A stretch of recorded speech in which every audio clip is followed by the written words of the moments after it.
bienvenue tout le monde au service. On vous invite à vous plonger, à vous submerger dans les louanges avec Jésus aujourd'hui. Amen. Qui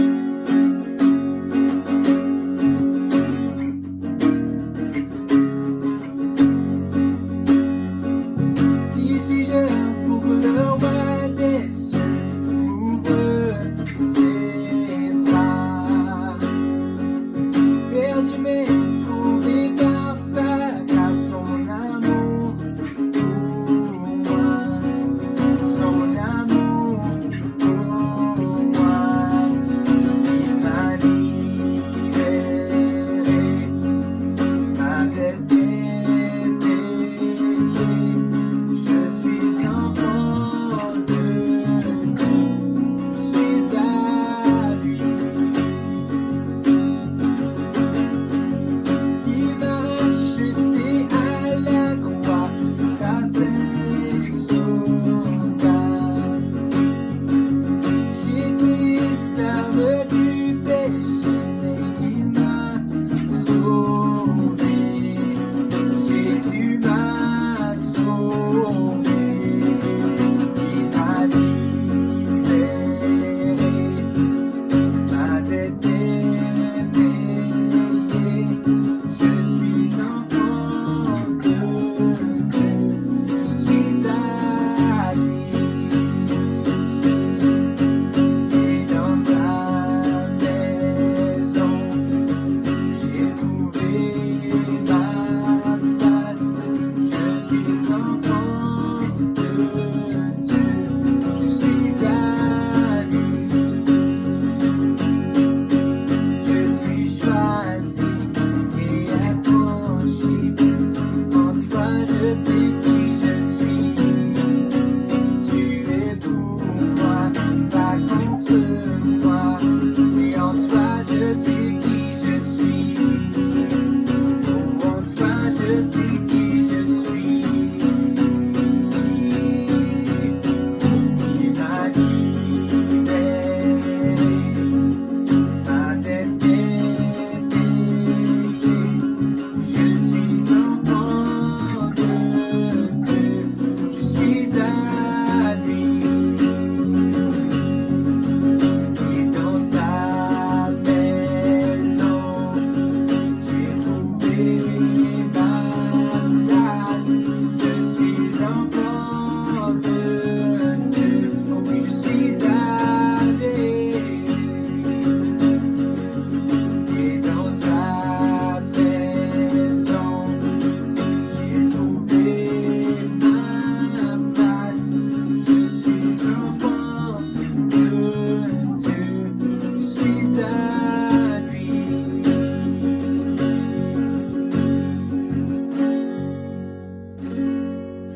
Merci Seigneur. Merci Jésus.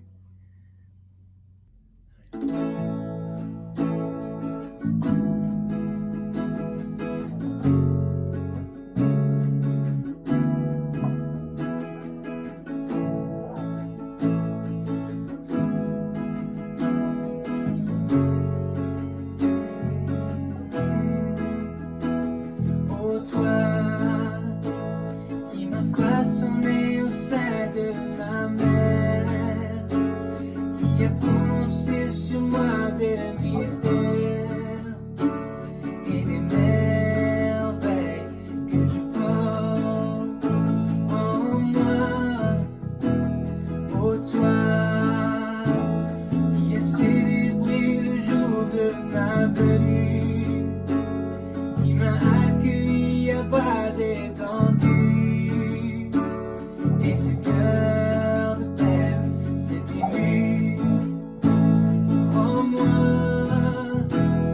Oh toi qui m'as vu tourner pour me perdre, tu ne cessais de crier dans le désert que tu m'aimais et que je compte pour toi.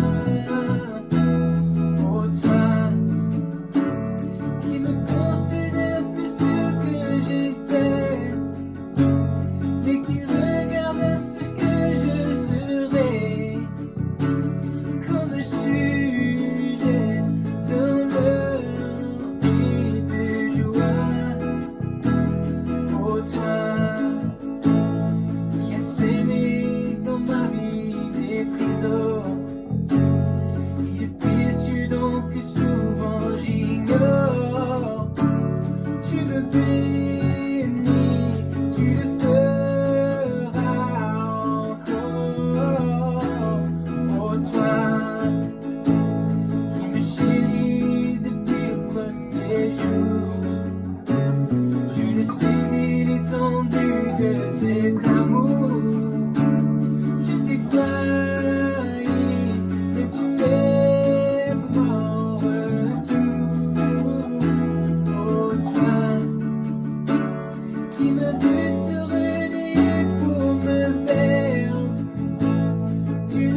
t'appartient et c'est toi que je sais.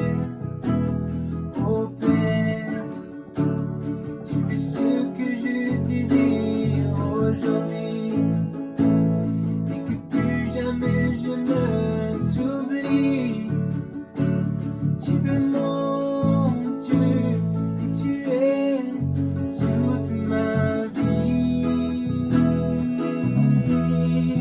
toute ma vie.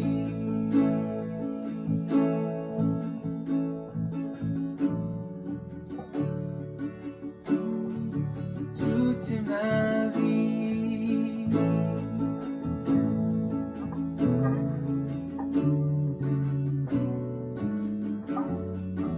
Toute ma vie.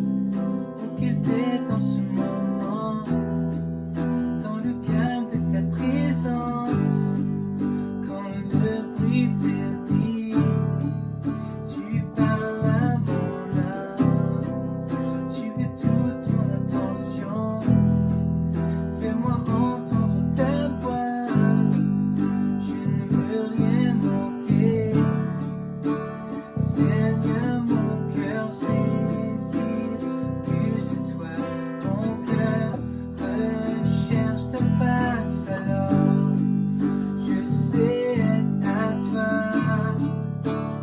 Tout en moi est ému par ton amour, captivé par qui tu es. Apprends-moi à te connaître plus encore. Je veux m'approcher de toi, laisser mes peurs derrière moi. Seigneur, viens toucher ma vie à nouveau. Oh, oh, oh, oh, comme le soleil à l'aurore, comme une brise dans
tu es. Apprends-moi à te connaître plus encore. Je veux m'approcher de toi, laisser mes peurs derrière moi. Seigneur, viens toucher ma vie à nouveau.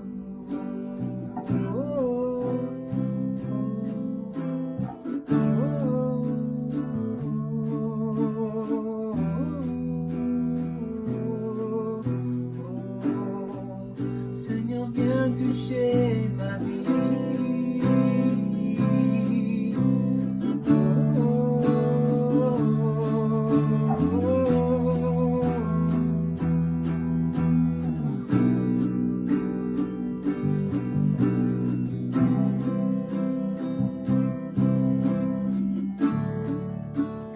Viens toucher ma vie. Oh, touche Seigneur, touche Seigneur.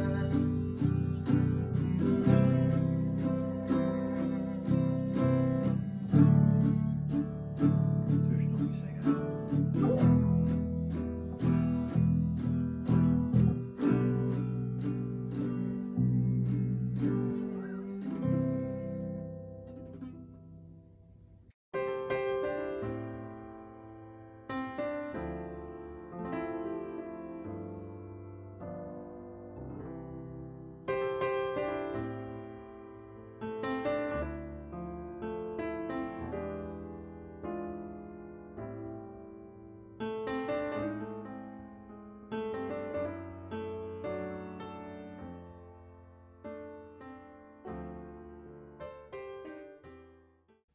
Bon matin à tous.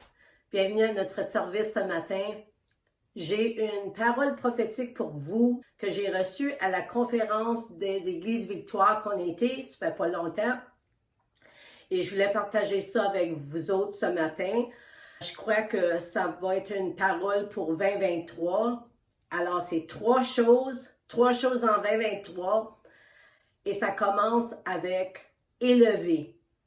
Nous avons tous des soucis, des inquiétudes et des fois, on laisse ces soucis-là nous alourdir parce qu'on les garde en nous et on y pense trop et ils nous consomment. Peut-être que tu te sens que tu n'as pas fait quelque chose, j'aurais dû faire ça et cela, ça n'aurait pas arrivé ou bien si seulement j'avais pris cette décision au lieu de celle-là. Proverbe 13:12 nous dit « L'espoir différé rend le corps malade ». Attends-tu pour quelque chose de Dieu, puis ça fait longtemps que tu pries pour ça. Ici, le mot « lassitude » dans Psaume 69 veut dire avoir épuisé sa patience, sa tolérance ou son plaisir. Permets-moi de déclarer des paroles sur toi aujourd'hui pour t'encourager sur le chemin. Et avant ça, prions ensemble. Merci Jésus pour ta présence ce matin. Comment te louer, Seigneur, avec tout notre corps, tout notre esprit, Jésus, tu es ici avec nous. Ouvre nos cœurs pour qu'on puisse entendre ta parole ce matin, pour que ça soit une révélation dans nos esprits. Au nom de Jésus, Amen et Amen.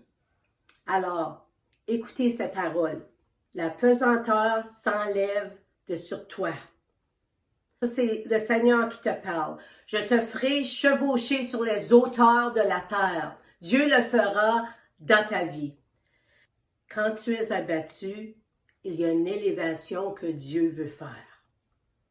Refuse d'avoir peur. Ne laisse pas l'ennemi t'étouffer avec ses menaces de crainte. Le Seigneur t'élève au-dessus de tes ennemis. Fixe tes yeux sur Jésus.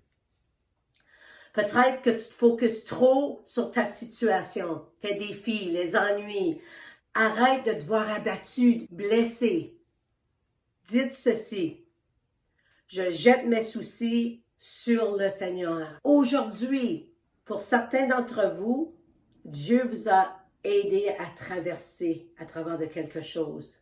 Et pour d'autres, Dieu vous aide à traverser maintenant. Aujourd'hui. Alléluia. Voyez, quelqu'un a pris la responsabilité pour vos erreurs. pour ton péché. Amen. Jésus a pris ta place. Il a payé le prix ultime. Il a payé le prix pour que tu n'aies pas à le faire.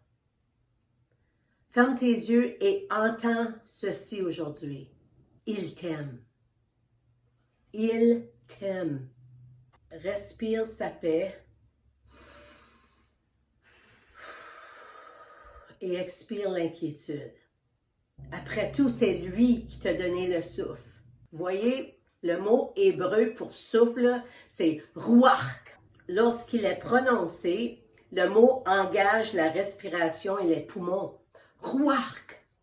Intéressant que le stress affecte notre respiration, n'est-ce pas? Quand on est dans le stress, on a une respiration peu profonde. Laisse ta respiration s'écouler aussi profondément que possible dans ton ventre sans forcer. Essaye d'inspirer par le nez et d'expirer par la bouche. Inspirez doucement et régulièrement. Ensuite, laissez-le s'écouler doucement en comptant de 1 à 5. C'est un simple exercice qui aide à relâcher le stress. Le deuxième mot, c'est pousser. J'ai peint ce tableau l'année dernière en juillet. Les abus de pensionnats et les tombes anonymes des écoles autochtones avaient été découvertes et c'était dans mon cœur. Ce que j'aime d'une peinture prophétique, c'est toujours en développement. Cette révélation est venue le 30 septembre, juste cette semaine, lors de la Journée nationale de la vérité et de la réconciliation.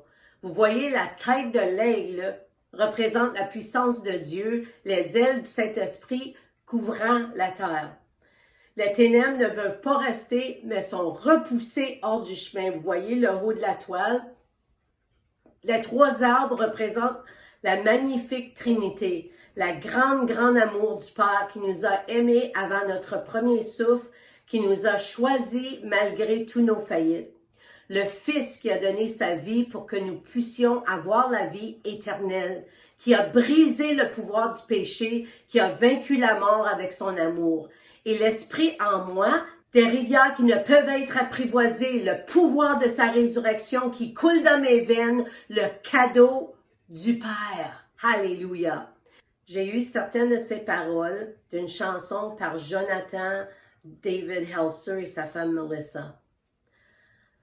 Voyez, Jésus est venu pour détruire les œuvres du diable. Dans 1 Jean 3,8, nous lisons « Celui qui pratique le péché, se séparant de Dieu et l'offensant par des actes de désobéissance, d'indifférence ou de rébellion, est du diable, et prend son caractère intérieur et ses valeurs morales de lui, pas de Dieu. Car le diable a péché et a violé la loi de Dieu dès le commencement. Le Fils de Dieu est apparu dans ce but, pour détruire les œuvres du diable. » Ça vient de la Bible amplifiée en anglais.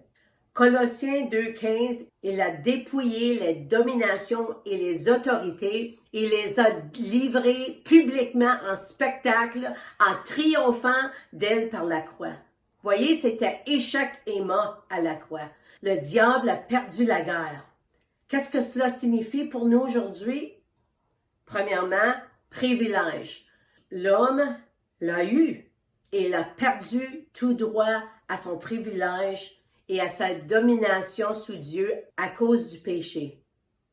L'Écriture dit « car tous ont péché et sont privés de la gloire de Dieu » dans Romains 3, 23. Cependant, ici dans Colossiens 2, cette Écriture nous dit que tout le pouvoir du royaume a été restauré par la mort et la résurrection du Christ. Alléluia. Il a désarmé l'ennemi de notre âme qui avait des droits légaux sur nos vies à cause du péché. Voyez, Dieu ne peut pas regarder le péché.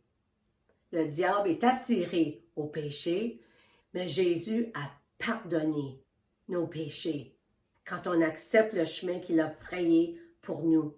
La grâce de Dieu, comme si nous n'avions jamais péché.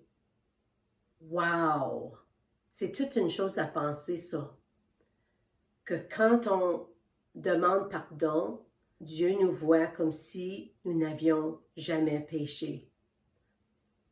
l'amour de Dieu, la grâce de Dieu, la miséricorde de Dieu. Merci Jésus. Voyez, maintenant, on marche dans ce monde juste, avec sa justice en nous, juste par la foi. Justification qui a été donnée par Dieu aux personnes déchues par le mérite et la médiation de son Fils unique.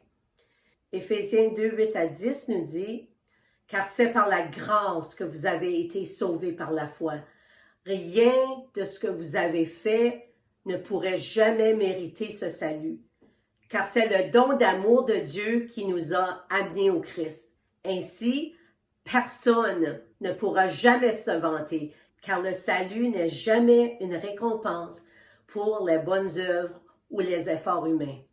Nous sommes devenus sa poésie, un peuple récréé qui accomplira le destin qu'il a donné à chacun de nous, car nous sommes unis à Jésus, celui qui est loin. Avant même que nous soyons nés, Dieu a planifié à l'avance. Vous écoutez ça?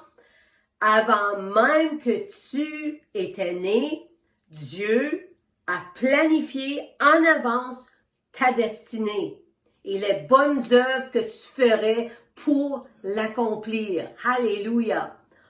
On doit lire l'Écriture comme ça nous appartient. Amen. Éphésiens 2, 13. Pourtant, regarde-toi maintenant. Tout est nouveau. Bien que vous ayez été autrefois éloignés de Dieu, vous avez maintenant été délicieusement rapprochés de lui par le sang sacré de Jésus. Vous avez en fait été unis au Christ. Ça, c'est une bonne écriture pour la communion. Laissez-moi le lire encore. Pourtant, regarde-toi maintenant. Tout est nouveau. Bien que vous ayez été autrefois éloignés de Dieu, vous avez maintenant été délicieusement rapprochés de lui par le sang sacré de Jésus. Vous avez en fait été unis en Christ. Alléluia. Éphésiens 2, 18. Et maintenant, parce que nous sommes unis à Christ, nous avons tous un accès légal et direct dans le royaume du Saint-Esprit pour venir devant le Père. Tantôt, j'ai dit que l'ennemi avait un droit légal à notre vie à cause du péché. Bon, maintenant, nous avons un accès légal à cause du pardon du péché. Alléluia! Merci Jésus. Vous aimez quelque chose qui est sûr dans la vie? J'aime les Écritures qui disent ceci, comme dans Éphésiens 6, 16. Cela parle de revêtir l'amour de Dieu. On ne peut pas se tromper si c'est son armure, n'est-ce pas?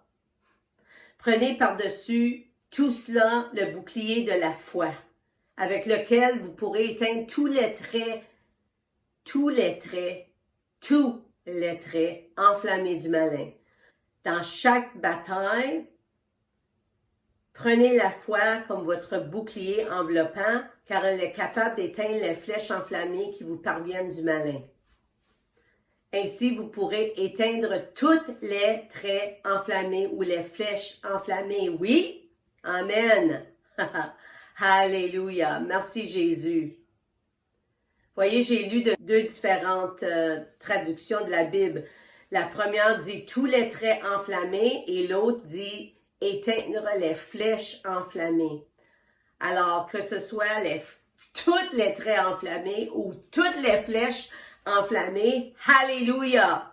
Toute guerre spirituelle menée aujourd'hui est victorieuse que sur la base de l'appropriation de la provision de la croix et du sang du Christ. Éphésiens 6, 11, revêtez-vous de toutes les armes de Dieu afin de pouvoir tenir ferme contre les ruses du diable. Verset 11 qui dit tenir ferme contre veut dire tenir à distance de manière agressive ou s'engager activement dans un combat tête à tête. Verset 13, c'est pourquoi prenez toutes les armes de Dieu afin de pouvoir résister dans le mauvais jour et tenir ferme après avoir tout surmonté. Ici, tenir ferme signifie être trouvé debout après une bataille active. Et verset 14, tenez donc ferme, ayez à vos reins la vérité pour ceinture, revêtez la cuirasse de la justice, et ça continue. Tenez donc ferme signifie prendre ta position pour la prochaine bataille. Il y a 3 fois que ça dit tenez ferme contre. La première fois, qui veut dire être prêt pour la bataille. La deuxième fois, c'est être debout après une bataille active. Et la troisième fois, c'est prendre ta position pour la prochaine bataille. Alors, qu'est-ce que ça nous dit? On doit toujours être prêt. On doit toujours être alerte parce qu'il y a un ennemi, on le sait, puis il cherche qui peut dévorer. Amen. C'est ça qu'il fait. Alors, comment important que c'est de partager avec nos enfants ou nos petits-enfants comment se défendre quand l'ennemi vient. Ma petite fille a eu un cauchemar et elle m'a dit ça quand elle s'est réveillée. Alors, je lui ai dit, la prochaine fois que tu as un cauchemar, dis « Va-t'en au nom de Jésus ». Alors, je veux que ça soit sa première ligne de défense quand elle se fait attaquer à place de la dernière chose qu'elle pense à faire. Des fois, c'est ça qu'on fait, nous. On ne prie pas toujours quand les choses arrivent et on devrait. Amen, on devrait. Alléluia. La prière n'est pas tant l'arme, mais le moyen par lequel nous nous engageons dans la bataille elle-même et le but pour lequel nous sommes armés. La parole de Dieu est notre arme principale, utilisée contre le diable pendant notre lutte. Quel genre de prière repousse les ténèbres? Regardons à ces choses. Prier dans l'esprit sera conforme à la volonté de Dieu. 1 Jean 5, 14 et 15. Puisque nous avons cette confiance, nous pouvons aussi avoir devant lui une grande hardiesse, car si nous demandons quelque chose d'agréable à sa volonté, il nous entendra. Et si nous savons qu'il nous écoute dans tout ce que nous demandons, nous savons aussi que nous avons obtenu les requêtes que nous lui demandons. Numéro 2, cette prière glorifiera le Père par le Fils. Jean 14, 13. Car je ferai tout ce que vous me demanderez de faire quand vous me le demanderez en mon nom. Et c'est ainsi que le Fils montrera ce qu'est vraiment le Père et lui rendra gloire. Cette prière est basée sur le caractère, les voies et la parole de Dieu. Jean 15, 7. Mais si vous vivez en union de vie avec moi, et si mes paroles vivent puissamment en vous, alors vous pouvez demander tout ce que vous désirez et cela vous sera accordé. Mais si vous vivez en union de vie avec moi, et si mes paroles vivent puissamment en vous, alors vous pouvez demander tout ce que vous désirez et cela vous sera accordé. Amen. Alléluia. Cette prière vient d'un cœur pur. Jacques 5, 16. Confessez et reconnaissez comment vous vous êtes offensés les uns les autres, puis priez les uns pour les autres afin qu'ils soient instantanément guéris. Car une puissance énorme est libérée par la prière passionnée et sincère d'un croyant pieux. Comment important que c'est cette écriture-là, qu'on pardonne les autres, on prie les uns pour les autres, afin qu'ils soient instantanément guéris, la parole nous dit, parce que c'est une puissance énorme. Alléluia, c'est une prière passionnée et sincère. Alors rappelons-nous de toujours demander au Seigneur si qu'on a quelque chose contre quelqu'un. Parce que si qu'on ne peut pas être dans la même chambre que quelqu'un, on sait qu'il y a quelque chose. Alors, on doit rester notre cœur ouvert. On doit demander au Saint-Esprit qui nous illumine à chaque jour. Amen. Qu'il nous montre, parce qu'on ne veut pas des rancunes dans notre cœur. Amen. Il y en a trop qui ne parlent pas à leur famille ou bien à leurs amis parce qu'il y a quelque chose qui est arrivé longtemps passé. On doit pardonner, c'est ça que la parole nous dit. Numéro 5, la prière est priée dans la pleine assurance de la foi. Jacques 1, 6 à 8. Assurez-vous simplement que vous demandez avec la force d'une foi confiante, sans douter que vous recevrez, car la personne ambivalente croit une minute et doute la suivante. Être indécis vous fait devenir comme les mers agitées, poussées et ballottées par le vent. Vous êtes debout une minute et jetez la suivante. Lorsque vous êtes tiède et hésitant, cela vous laisse instable. Pouvez-vous vraiment vous attendre à recevoir quelque chose du Seigneur lorsque vous êtes dans cet état? Numéro 6, cette prière est demandée au nom de Jésus. Jean 14, 14. Demandez-moi quelque chose en mon nom et je le ferai pour vous.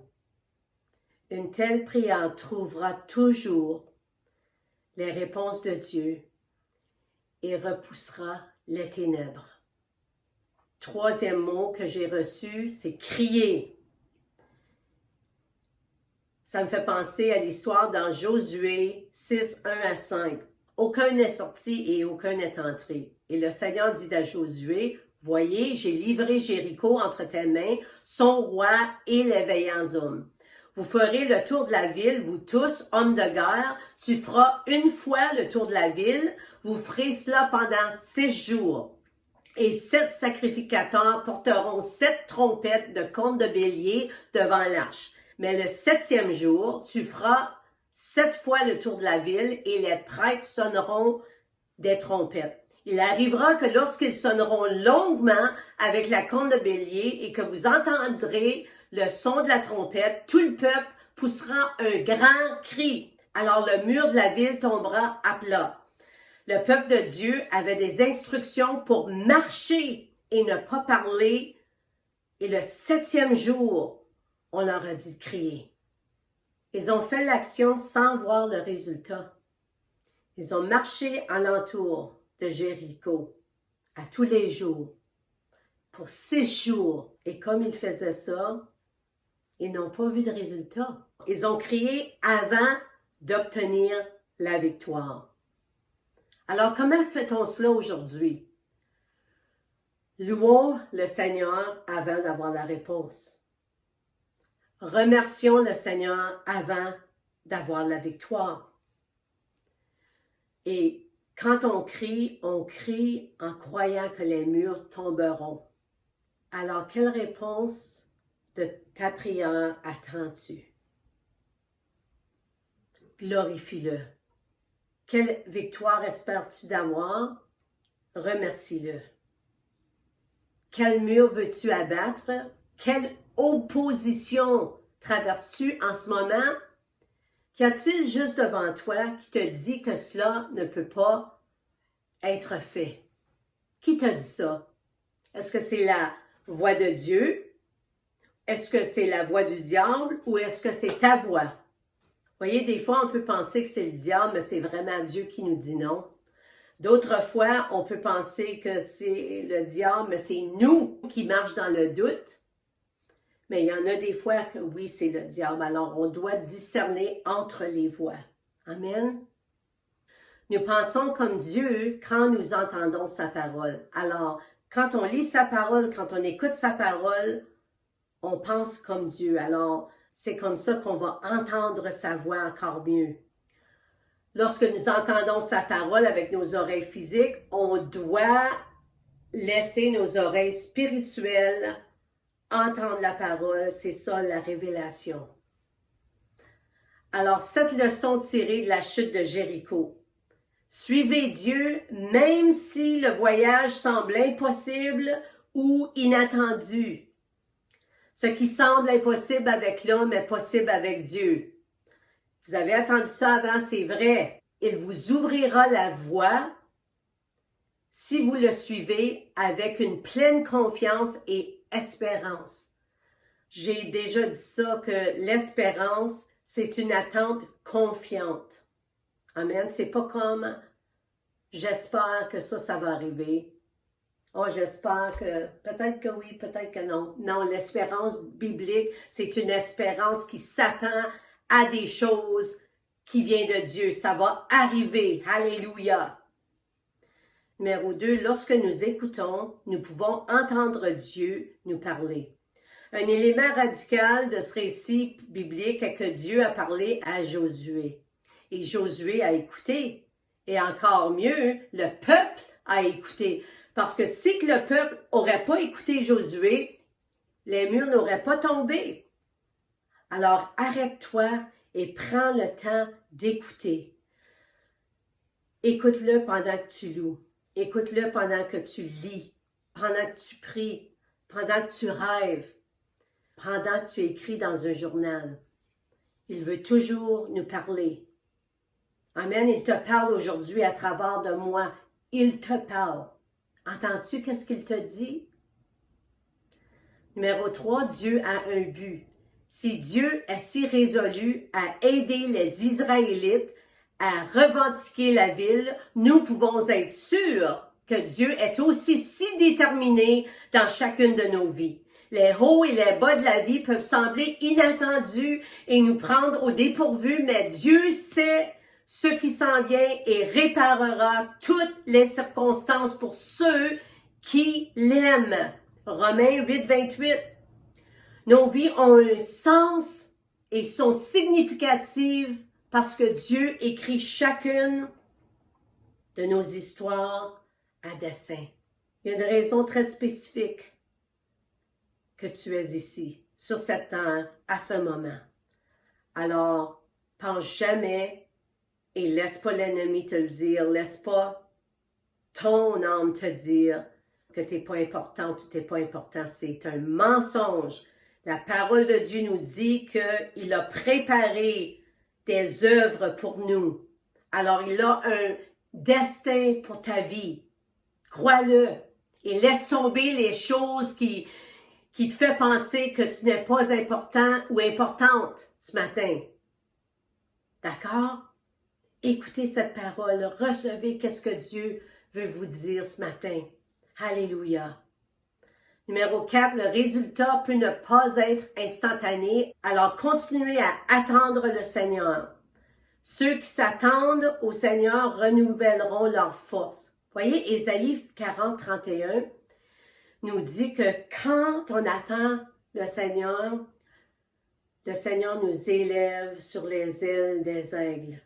Alors, on se fait élever par le Seigneur quand on attend le Seigneur. Voyez, c'était le premier mot que j'ai parlé ce matin. Élevé. Alors, on va être élevé par le Seigneur quand on écoute à sa parole, quand on lit à sa parole, quand on laisse sa parole entrer en nous. Amen. Numéro 5. Nous ne sommes pas suffisants en nous-mêmes. Nous avons besoin de Dieu. Nous avons besoin de Dieu pour gagner nos batailles, pour nous permettre d'aimer les autres, de surmonter les obstacles et d'avoir un impact durable dans ce monde. Pas notre vie, Seigneur, ta vie en nous. Pas mes manières, tes manières. Les Israélites auraient pu marcher autour des murs de Jéricho 1 million de fois. Ils auraient pu souffler 1 millier de trompettes et crier jusqu'à ce qu'ils perdent leur voix, mais sans la puissance de Dieu, les murs de Jéricho ne seraient jamais tombés. Numéro 6, l'obéissance à Dieu compte. Si les Israélites avaient résisté aux instructions par Dieu à Josué, les murs de Jéricho ne seraient pas tombés. Les Israélites auraient perdu et auraient été chassés de la terre promise. Leur obéissance à Dieu comptait. Ton obéissance à Dieu compte. Ils auraient pu dire à Josué, « Voyons Josué, ça ne fait pas de sens ton affaire, marcher alentour des murs. Qu'est-ce que ça va donner? Non, je ne fais pas ça, c'est niaiseux. » Ça, c'est penser avec leur logique. Dieu, il n'est pas toujours logique. Plusieurs fois, il n'est pas logique à nos pensées. Mais lui, il sait pourquoi il dit les choses qu'il nous dit. Amen. Alors, quand il te dit quelque chose et ça ne fait pas de sens à tes pensées, alors pense une autre fois que peut-être c'est Dieu. Amen. Et c'est le dernier point aujourd'hui, numéro 7. Ce que Dieu promet, il l'accomplira. Dieu a promis ce pays aux Israélites. La chute des murs de Jéricho est un grand rappel que Dieu accomplit ce qu'il promet. Une énorme quantité de temps s'est écoulée entre le moment où Dieu a initialement promis la terre promise aux Israélites et le moment où ils sont réellement venus pour entrer et réclamer cette terre. Peu importe combien de temps passe, Dieu tiendra toujours ses promesses. Alors tiens bon quand tu crois pour ta famille, tiens bon quand tu crois pour tes amis, tiens bon. Nous pouvons avoir confiance que Dieu est fidèle à ses promesses et être en paix pendant que nous attendons qu'une promesse se réalise. Alors, pour récapituler aujourd'hui, Dieu nous encourage dans le cheminement. Il nous remontre le moral. Alléluia, laisse-le t'élever aujourd'hui. Par son esprit en nous, nous poussons les ténèbres avec l'adoration, la prière et les déclarations de sa parole par la foi. Ainsi, lorsque nous crions sachant qu'il fera ce qu'il nous a dit qu'il fera. Amen. Merci Jésus pour ta parole. Merci Seigneur que tu nous montres aujourd'hui, Jésus, que tu veux élever ton peuple, Seigneur. Que ceux qui se sentent abattus, Seigneur, par la bataille, Jésus, se fait élever maintenant à cause qu'ils ont entendu la parole de Dieu. Et c'est la parole qui est la puissance, Seigneur, dans nos vies. Et tu nous élèves, Jésus, tu nous élèves, Seigneur, et les choses tombent, Seigneur, les craintes tombent, les ennuis tombent, les mensonges tombent, Seigneur Jésus, qu'on a cru de l'ennemi qui nous a parlé, ou même de nous-mêmes qui nous dit des choses, qui nous répète des choses qui n'est pas vraies. Seigneur, tu nous élèves ce matin. Tu élèves ton peuple ce matin. Merci Jésus. Alléluia. Et maintenant qu'on est élevé, Seigneur, on pousse les ténèbres à travers de la puissance du Saint-Esprit en nous. On réalise qui nous sommes, Seigneur, en toi. Alléluia, nous reconnaissons notre identité, Seigneur, qu'on est juste à travers de ton sang, Seigneur Jésus, à cause qu'on a accepté qui tu es, Seigneur, le sauveur de nos âmes, Seigneur. Et maintenant, on peut entrer dans ta présence. On a un accès légal pour entrer dans ta présence, Jésus. Alléluia! Tu nous rejettes pas, jamais, Seigneur, et tu nous pardonnes toujours, Jésus, comme si on n'avait jamais péché. Quelle puissance, quelle grâce, quelle miséricorde qu'on a, Seigneur. Et après tout ça, Jésus, on crie, sachant que qu'est-ce que tu nous as promis, qu'est-ce que tu as dit, tu le feras, parce que tu n'es pas un homme qui ment, Seigneur. Tu es un Dieu qui accomplit ses promesses. Toujours tu accomplis tes promesses, Seigneur. Alors, merci Jésus pour la force que tu donnes à ton peuple ce matin et on te donne toute la gloire. Amen. Merci Jésus. En ton nom, Jésus. Passez une semaine bénie et écoutez et entendez la parole de Dieu qui vous parle cette semaine. Amen. Alléluia.